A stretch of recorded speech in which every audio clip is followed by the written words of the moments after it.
cómo se llama? hand pen. Hand como mano, pen. Como tambor de manos. ¿De dónde? Originalmente Suiza. Sí, pero no tradición, un hombre de Suiza el invento. Mm.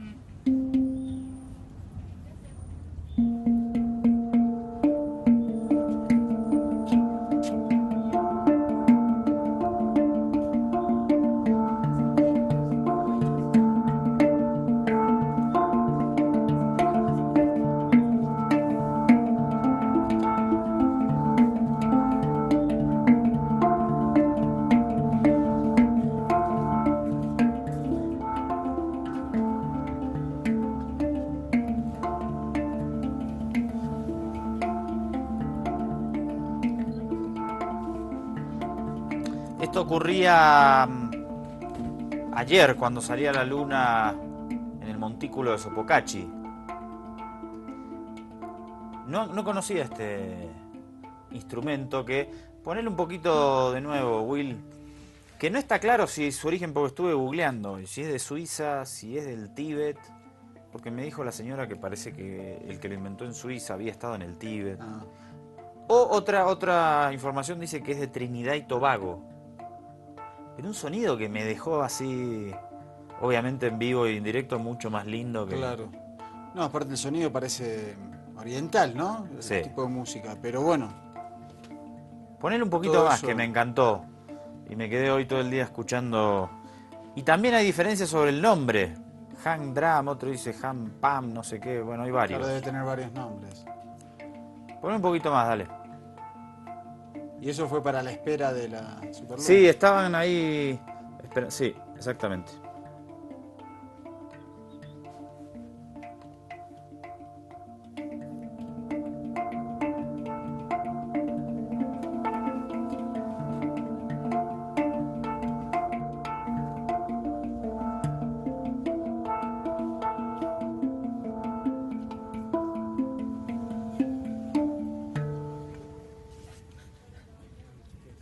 Bueno, ahí estaba.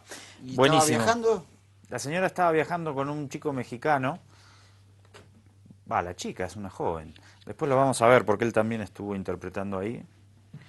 Bueno, me encantó verlos. Empezamos el lunes, nos saludamos. Tengan todos la más cordial bienvenida. Esto es Ojo con los Medios. Estamos como siempre por el Avia Yala para charlar un rato de política internacional y otras cositas que van pasando en el mundo, entre otras, por ejemplo, estos dos compañeros que estaban tocando ese amable instrumento en el montículo. Pero bueno, ¿nos metemos en política? Sí, sí, nos metemos. Esto es un lindo mensaje para la humanidad, ¿no? Por favor, sí. Que se está yendo hacia lugares que no están buenos. Por eso también es pertinente esos espacios. Exacto. A ver si bajamos un poco la Atención. testosterona de los gobernantes del mundo. Trump hizo un anuncio, ya lo vamos a hablar después, que me parece muy peligroso. Usted decía, Obama hizo lo mismo sin hacer el anuncio, después se lo vamos a contar. Pero bueno, también hay algunas señales tranquilizadoras en el tono, por lo menos, y en algunas cosas que dijo Donald Trump como ahora presidente electo. Sí, bajó bastantes cambios en relación Sí. a la retórica guerrerista, de xenofobia, misoginia. Veremos después cómo compatibiliza su discurso de campaña, sus promesas de campaña, con esta bajada de tono y con lo que le van a reclamar sus votantes. Exactamente. Porque lo que dijo en la campaña ya sabemos todos lo que es. En Venezuela la cosa está peliaguda. También hay un diálogo. Vamos a ver cómo va el diálogo y lo iremos analizando y charlando con vos del otro lado a medida que vemos las noticias. Dale. Empecemos con una nota de Marco Salgado, corresponsal de Hispan TV, y vemos por dónde van los tiros. Dale. Gobierno y oposición volvieron a verse las caras en la mesa de diálogo. El segundo encuentro comenzó el viernes, sin resultados. Los mediadores de la UNASUR y el Vaticano comunicaron a la prensa que las conversaciones seguirían el sábado. En la misma sala y en un clima distendido, oficialistas y opositores sí lograron acuerdos. En el campo económico-social, el Gobierno Nacional y la MUD acordaron trabajar de manera conjunta para combatir toda forma de sabotaje, boicot o agresión a la economía venezolana. Decidieron priorizar en el corto plazo la adopción de medidas orientadas al abastecimiento de medicamentos y alimentos sobre la base de contribuir a promover su producción e importación. Es la primera vez que la oposición reconoce que la crisis económica en Venezuela se debe al menos en parte a un sabotaje. También es la primera vez que el gobierno acepta sumar a la oposición para resolver la crisis. Los representantes del gobierno valoraron el encuentro. Incluso en momentos en que podría la agresión y la violencia amenazar la paz de la patria, es el momento preciso para el diálogo, para el encuentro y para la búsqueda de acuerdos y de consenso. Acuerdos que se hacen de forma clara y sin renunciar absolutamente a ninguno de los postulados que nuestro comandante Chávez nos legara. El saldo principal del encuentro es la declaración conjunta Convivir en Paz, donde gobierno y oposición dicen haber alcanzado un compromiso con una convivencia pacífica, respetuosa y constructiva. Más allá del papel, los voceros opositores hicieron su propio balance de la nueva sesión del diálogo. 2. Se logró el respeto a la autonomía, constitucionalidad y atribuciones de la Asamblea Nacional. 3. Elección de los nuevos miembros del Consejo Nacional Electoral para tener un poder electoral neutral. 4. Liberaciones de personas detenidas. Los voceros opositores se retiraron sin contestar preguntas, mientras los periodistas pedían saber más sobre unos acuerdos cuyos detalles, por ahora, no quedaron escritos. El próximo 6 de diciembre será la nueva reunión entre el gobierno y la oposición, a la que se sumarán también otros actores sociales y políticos para ampliar la base del diálogo en Venezuela.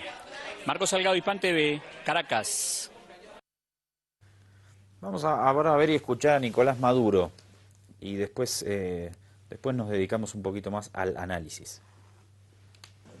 Díganme ustedes una alternativa del diálogo. La cachetada, el arma, el sometimiento, el degollamiento, la violencia, el asalto, el golpe de Estado. ¿Qué alternativa tiene el diálogo? Díganme ustedes.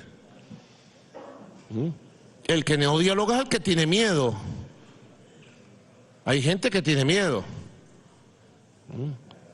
Hay gente que tiene miedo porque dice y cree que no tiene la razón y sabe que no tiene la razón. Y entonces cree que enfrentando su antirrazón con la razón de nosotros, sencillamente van a quedar desnudos y es el fin de sus proyectos y de sus conspiraciones. Hay gente que tiene miedo porque no tiene moral en sus proyectos, en sus ideas. Y ahora, a continuación, Lilian Tintori, que es la esposa de Leopoldo López, que está preso. A ver. Una cosa es abrir un diálogo en el que creemos para buscar soluciones concretas, un diálogo transparente, que la gente lo oiga, que toda Venezuela está enterada de lo que pasa en esas reuniones. Y otra cosa es abrir un diálogo para respaldar la dictadura. Y para mí, eso fue lo que hicieron. Respaldar la dictadura. Lograr estabilidad a Nicolás Maduro, que es un dictador y que tiene al país sufriendo, con hambre, sin falta de medicinas y comida. Miren, esto es un régimen inhumano. Porque lo más importante hoy es que haya comida y medicinas. Y la única forma para lograr eso es abriendo un canal humanitario que entre la ayuda internacional. Y no lo abrieron. Vamos a repasar 2 tweets. Obviamente que si hay una dictadura, con una dictadura prácticamente no hay nada que hablar, y aquí ya hay una diferencia conceptual fundamental. Pero vamos a ver 2 tweets. A ver. Primero, Enrique Capriles. Tenemos que retomar, de inmediato, agenda de movilización popular en todo el país. Es una tarea de todos, la crisis cada día es peor. Bueno, evidencia que hay 2 líneas, obviamente, por lo menos, dentro de la oposición. La oposición tiene un sector dialoguista que está en la mesa de negociaciones, y otro sector muy duro, que lo vimos representado en Lilia Tintori, esposa de Leopoldo López, ahora en Enrique Capriles. Capriles era de la línea más... Sí, pero se ha sumado a que el diálogo no sirve. A que el diálogo no sirve. Legitima la... Exactamente. Y la tercera línea en esta dureza de desestabilizadora está María Corina Machado, que siempre estuvo en esta posición. Hay que mostrar la coherencia. Vemos el tuit. Dice María Corina Machado, la verdad es que íbamos encaminados a la salida de la dictadura. El régimen bloqueó... Referéndum revocatorio. Y todos asumimos la ruta de la destitución y la calle. Bueno, a ver, María Corina Machado es una dirigente muy ligada a Estados Unidos, se reunió con George Bush cuando era presidente, tenía una ONG con la que cuestionaba la legitimidad de los procesos electorales, se hizo diputada de la oposición, luego la destituyeron porque se sentó en la mesa de Panamá en el marco de una reunión de la OEA para hacer determinadas denuncias y por eso fue expulsada. Mantuvo siempre una línea discursiva muy dura y ahora aparece con este nuevo llamado a la destitución, que yo te decía antes de empezar el programa, eso es para ponerla presa. Una dirigente que hace un llamado así es un llamado sedicioso, pero bueno... Pero va en la línea de voluntad popular, ¿no? Digamos, el financiamiento desde Miami, los llamados al golpismo, la ruptura de los puentes para el diálogo. Tal vez es lo que está buscando esta línea, digo, victimizarse y aumentar las contradicciones y la radicalización de las posiciones de la oposición. Claro, pero me parece lo que está afectando es a la oposición misma, porque la muestra como una oposición súper fragmentada, y me parece que aquellos sectores no chavistas ven a la oposición como digamos, una serie de cabezas que no se ponen de acuerdo en absolutamente nada. Después, me parece que acá hay un problema, que es que María Corina Machado también fue precandidata presidencial de la oposición, ¿no? Entonces fue a las internas, y en las internas de la oposición sacó poco más del 1%. Tiene una gran exposición mediática y nosotros hablamos un montón aquí, estamos en otro país, la nombramos mucho, ¿no? Es una cara conocida a nivel internacional. Pero cuando va a decir, bueno, quiero ser candidata, saca dentro de la oposición, no en elecciones, el 1% y un poquito más. Esto me parece que es un problema, porque si uno dice, ¿quieren que se vaya Maduro? Bueno, vayan a las elecciones. Fuimos al referéndum, presentamos las firmas tarde, bueno, hubo irregularidades, el gobierno no quiere hacer el referéndum, bueno, podemos discutirlo. Igual tienen el cronograma electoral y Capriles casi gana la presidencial. Sí. Entenderíamos que si la oposición se presenta hoy a un proceso electoral, ganaría las elecciones, o tiene muy buenas posibilidades de hacerlo. Pero, ¿No pueden esperar a las elecciones? Pero en este contexto de... No, porque sacan el 1%. De marcada división que hay en la oposición. Porque supuestamente la MUD lo integran 17 fuerzas políticas. Es un montón, 17 fuerzas políticas. Y parece que no están muy de acuerdo. Algunas están en el diálogo, otras no están en el diálogo. Tenían que haber presentado el referéndum revocatorio en enero para que realmente se lleven adelante los procesos. Lo hicieron en marzo. Es como que se evidencia muchas estrategias y diferentes dentro de la oposición. Pero ¿de qué le sirve a estos grupos hacer esos llamados? Que además ya llevan 10 años, sí. Más.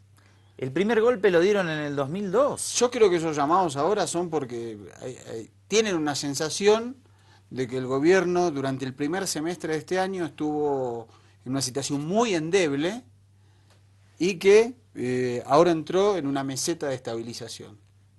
Pero además hay una cosa, Mariano, que es que en esta concepción de que el gobierno es una dictadura, ahí sí vale. Claro, a una dictadura tenemos que enfrentarnos con los métodos que podamos. Qué dictadura rara, ¿no? Porque de repente vos haces una conferencia de prensa y lo que ves es decenas de micrófonos amplificando tu voz. No vi ninguna dictadura en el mundo Pero que permitiera es un problema que tienen las oposiciones a los procesos de cambio, ¿no? Porque acá Norma Pirola todo el rato, el dictador, el dictador, el dictador. Si Norma Pirola hubiera dicho el dictador Banzer en el año 72, lo hubiera dicho una vez. Sí, no más. ¿No? Esto es lo mismo. No más. Entonces, claro, me parece que un problema es caracterizar al momento político de los países. A vos te puede gustar, no te puede gustar que el chavismo gane las elecciones o que haya ganado un montón. Pero ganó las elecciones. Claro. Y cuando no ganó, que pasó 2 veces, lo reconoció. O sea, no es que porque si no lo reconoce, bueno, no hay forma. Pero Sí. si lo reconoce, acá igual. Hicieron referéndum, perdieron. El gobierno perdió. Y perdió por poco y perdió. Entonces, ¿por qué hace mal a la vida democrática que los dirigentes opositores digan ante estos gobiernos son una dictadura? Correa, porque en Ecuador igual. Sí, claro. Es una dictadura, es una dictadura. Y entonces mucha gente se Repite. va llenando de odio Sí, sí. y no sirve. No, y aparte repite un argumento que es falaz, porque ahí lo que entra es el desconocimiento de la historia. Claro. Un poco de memoria y un poco de lectura, que es importante para que el pasado no se repita, sobre lo que fueron las dictaduras genocidas en América Latina. Hablando de esta línea discursiva, vamos a Miami, desde donde salen todos estos grandes pensadores, y vemos a Patricia Poleo, que ya la hemos puesto en pantalla en las últimas semanas, una dirigente opositora, autoexiliada en Miami, que maneja toda esta línea de la que te venimos contando. Una escenificación más de lo que se difunde desde allí. Dale.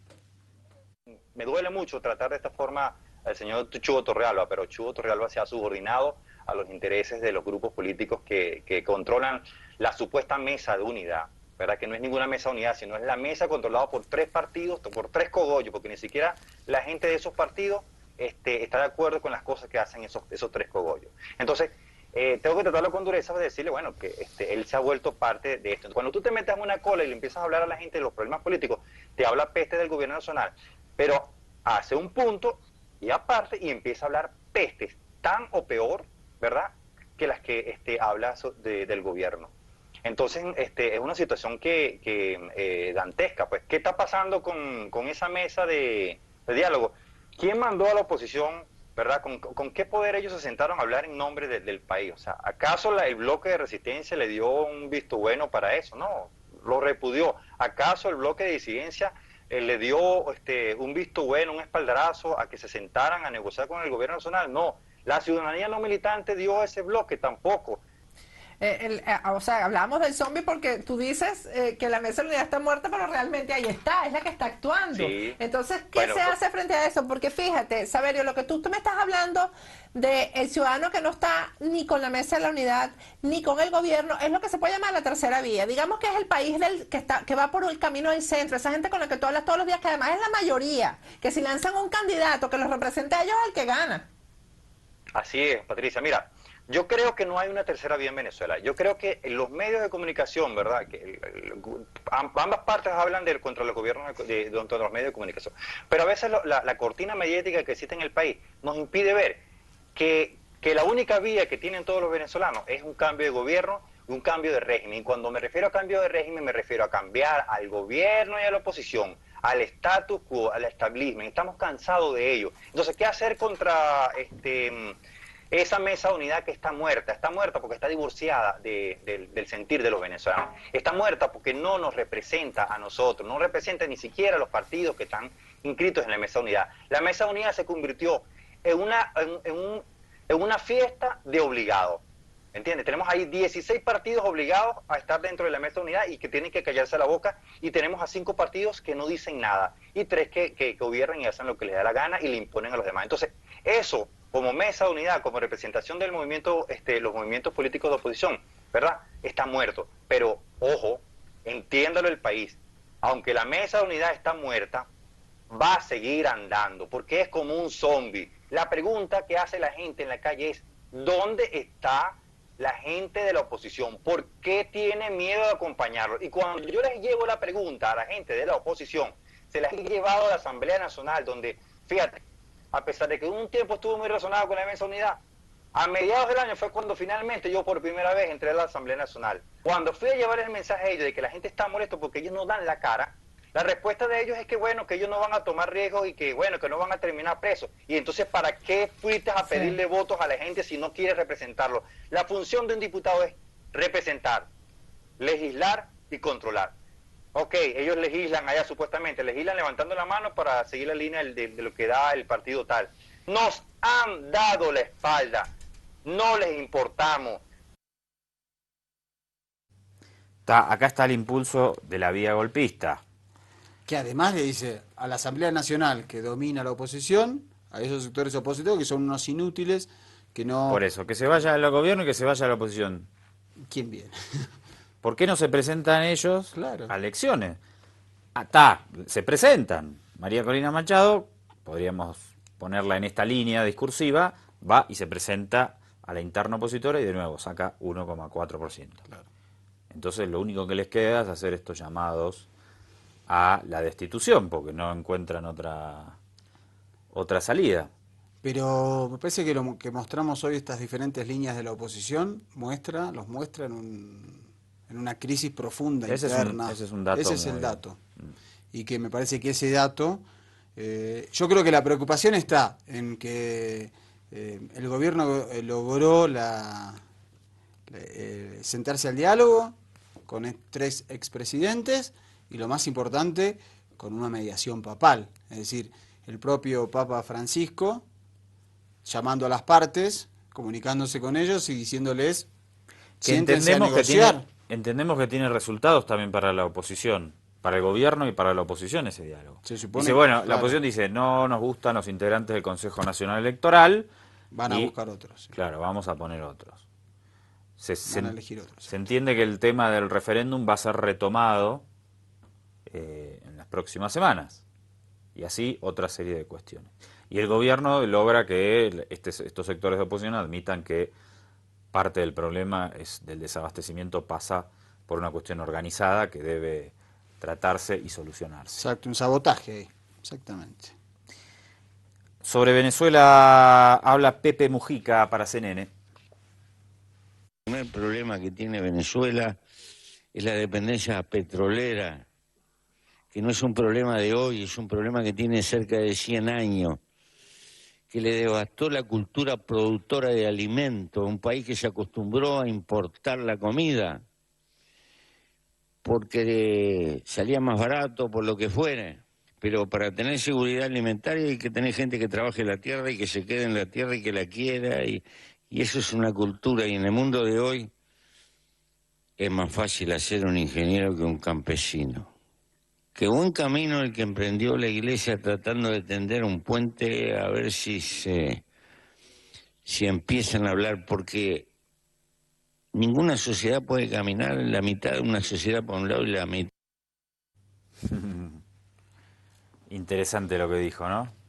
En el mundo de hoy es más fácil hacer un ingeniero que un campesino. Que vivan los campesinos eternamente discriminados en nuestra América Latina. Más con los grandes latifundios de la soja, que es pan para hoy y hambre para mañana. 4 años de buena cosecha, de platita, y después la tierra inutilizada. Digo que vivan los campesinos porque el otro día venía escuché a una maestra con un grupo estaba haciendo una salida con un grupo de alumnos, muy chiquitos, niños de 7, 8 años, y en un momento les dijo, parecen campesinos. Y dije, ¿cómo puede ser? No le dije nada, pero ¿cómo es posible que una maestra le diga eso a un grupo de niños? Sí, pues ya le está diciendo, es discriminatorio, es como si ser campesino hubiese sido... Hay que reivindicar Bueno, hay que decirle a la maestra de discriminar. dónde se cree que come, ¿no? Claro. ¿Quién le produce la comida? En fin. No los ingenieros, justamente.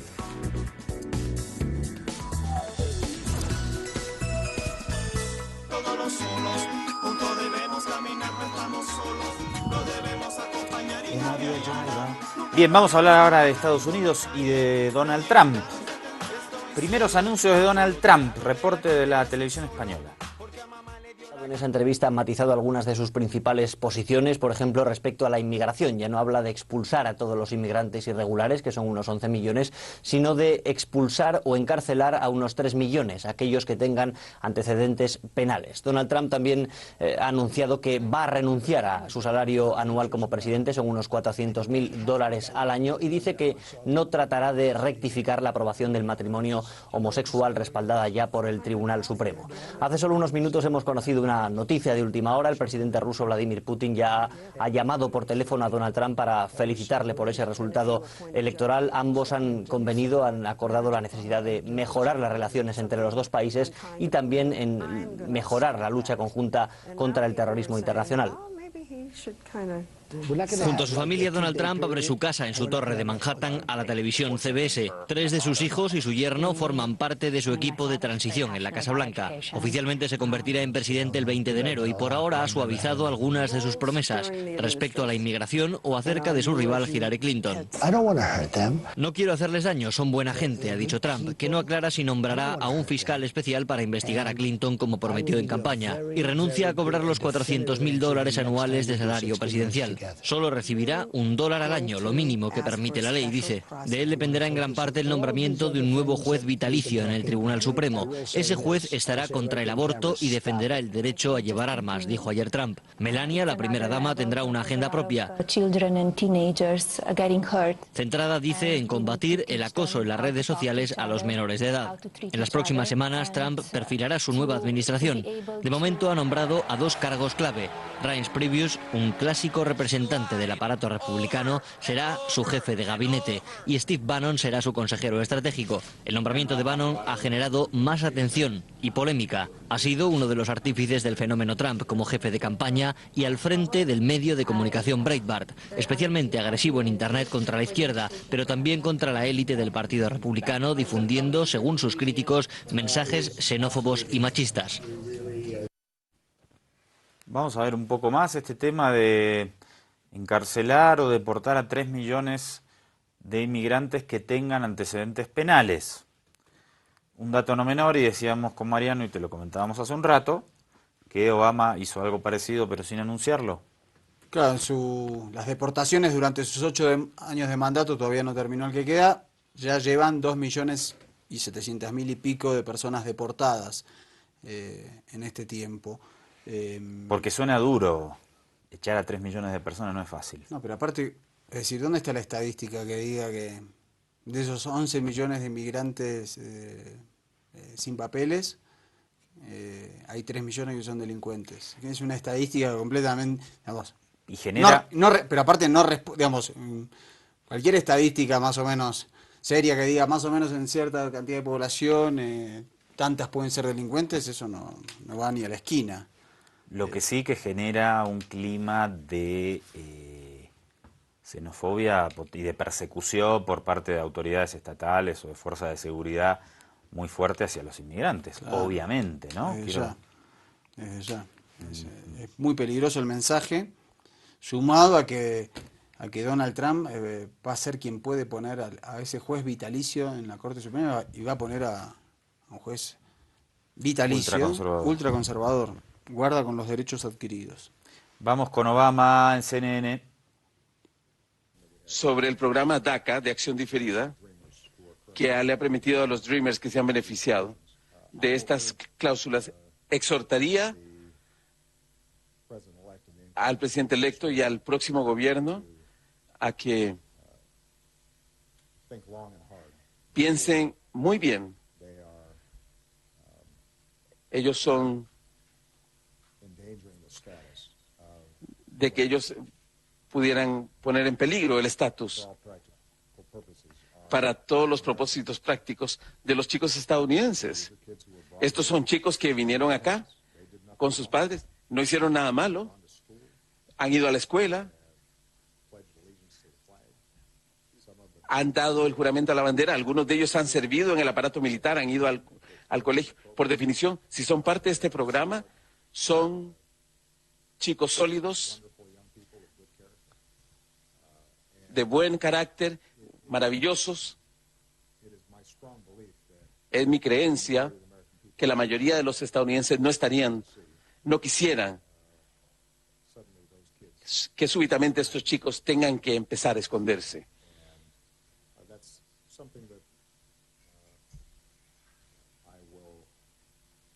Eso es algo en lo que voy a alentar al presidente electo. Con respecto a Guantánamo, es cierto que no he podido cerrar la cárcel debido a las restricciones que me impuso el Congreso. Lo que también es cierto es que hemos reducido grandemente la población. Ahora tenemos menos de 100 personas ahí. Hay algunas transferencias que podrían llevarse a cabo en los próximos 2 meses. Hay un grupo de personas muy peligrosas. Mi creencia y preferencia es que vamos a estar mejor cerrando Guantánamo, transfiriendo a estas personas a otras instalaciones que sea claramente gobernada por una jurisdicción estadounidense. Lo hacemos mucho más barato, de una manera segura. El Congreso no está de acuerdo conmigo, pero tengan en cuenta que no es solo un tema de lo que yo estoy dispuesto a hacer. Y en relación a este intento de política migratoria agresiva y expulsiva que quiere llevar adelante el presidente electo Donald Trump, ya hay 2 estados, Nueva York y otra ciudad, Los Ángeles, que se oponen a colaborar en esta política.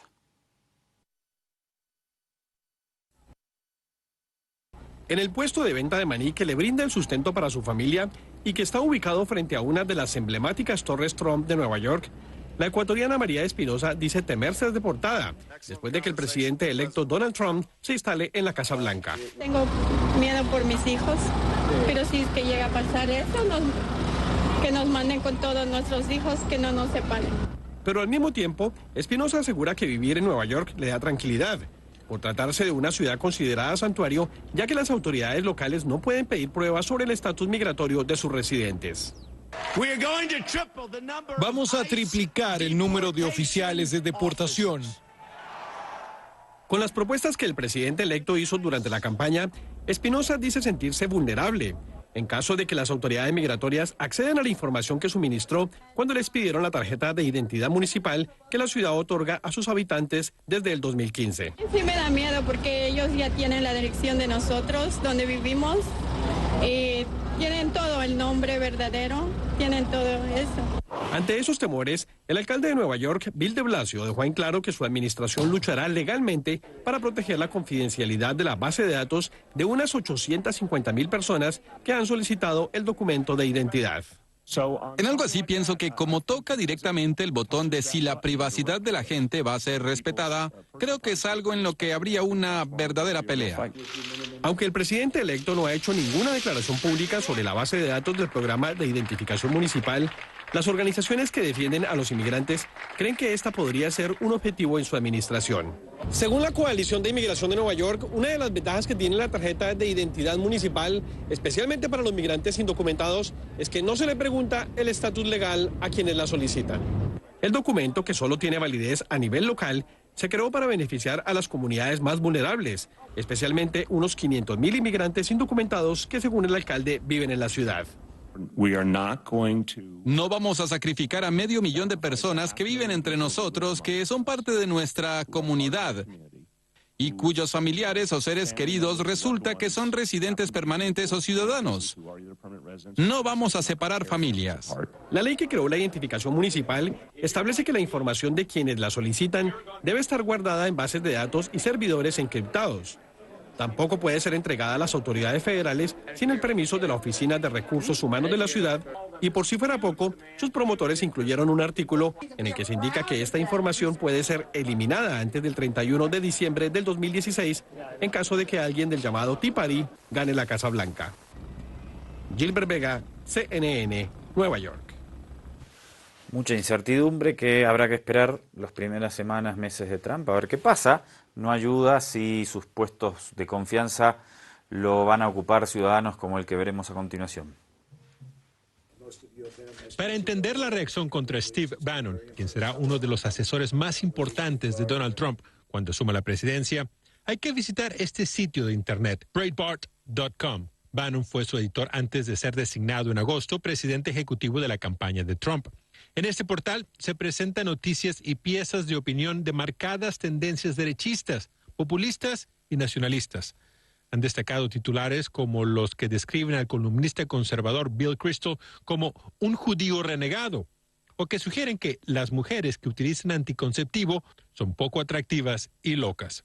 Es por eso que grupos defensores de los derechos civiles de grupos minoritarios han pedido que Trump reconsidere su designación como el consejero y jefe de estrategia del nuevo gobierno. No creo que la gente entienda lo lejos del centro que están algunas de las ideas que el sitio Breitbart ha promovido bajo el control del señor Bannon. Han sido racistas, homofóbicas, antiinmigrantes y en términos increíblemente detestables, sin ninguna sutileza. Otros creen que el poder que Bannon tendrá en la Casa Blanca se sentirá más allá de las fronteras del país. Creo que la integridad moral del país corre peligro. Pero Bannon también ha puesto en su mira al Partido Republicano.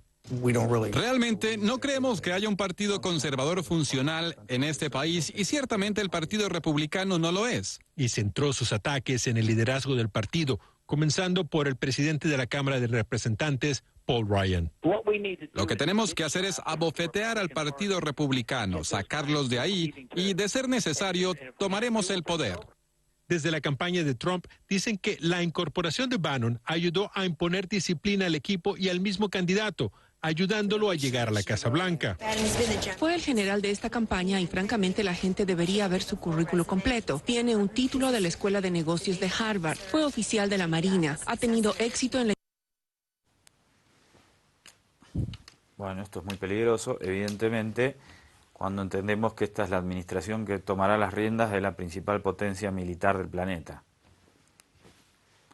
Obviamente. Sí, unos personajes muy peligrosos.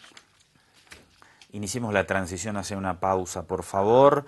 Póngame directamente la 16, por favor, a ver si nos tranquilizamos un poquito con la música que compartíamos ayer en el Montículo. Ya regresamos.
Rapidito, una última parada en Colombia antes de despedirnos. Se llegó a un nuevo acuerdo entre las FARC y el gobierno, que está siendo bombardeado nuevamente por Álvaro Uribe. Vamos a escucharlo.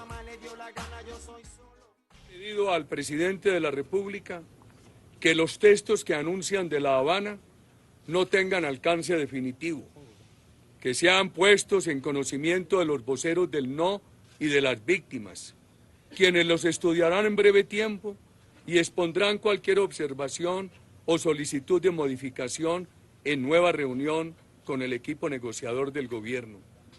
He insistido al presidente de la República en la necesidad de un acuerdo nacional sobre la paz que incluya a las instituciones de justicia.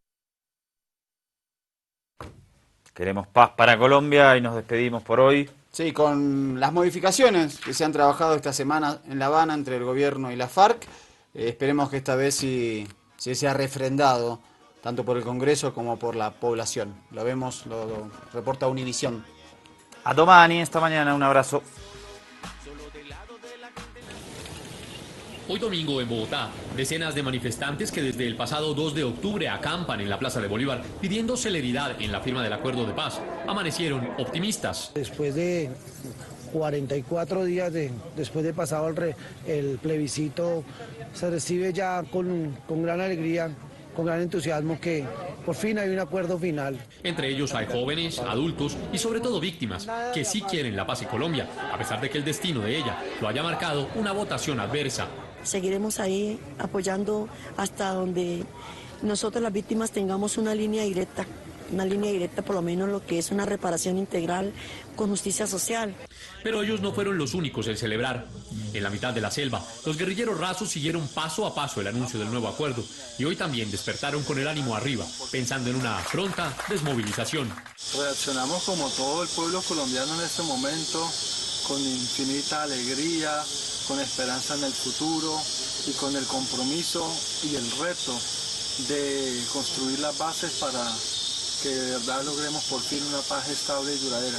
Mientras en La Habana, el jefe negociador del gobierno colombiano contó informalmente que en este momento se trabaja intensamente en el documento final del nuevo acuerdo, acatando una recomendación de las FARC para publicarlo de principio a fin y no únicamente las modificaciones. Mejor que los colombianos conozcan todo el acuerdo ya ensamblado. Lo que estamos haciendo es ensamblar el acuerdo para que sea conocido tan pronto como sea posible por los colombianos de manera integral. Expertos consideran que en esta nueva versión del acuerdo se le dio gusto a todos, sin poner en peligro la continuidad ni la intención de lograr la paz. Aunque aún no se conoce la fecha exacta para la revelación de los textos, las FARC han reconocido que han cedido bastante para poder incluir todas las propuestas del no en los textos del acuerdo y que esto se verá revelado en los más de 100 cambios que tienen estos nuevos que esperan sean los definitivos. En Bogotá, Colombia, Yesid Vaquero, Univisión.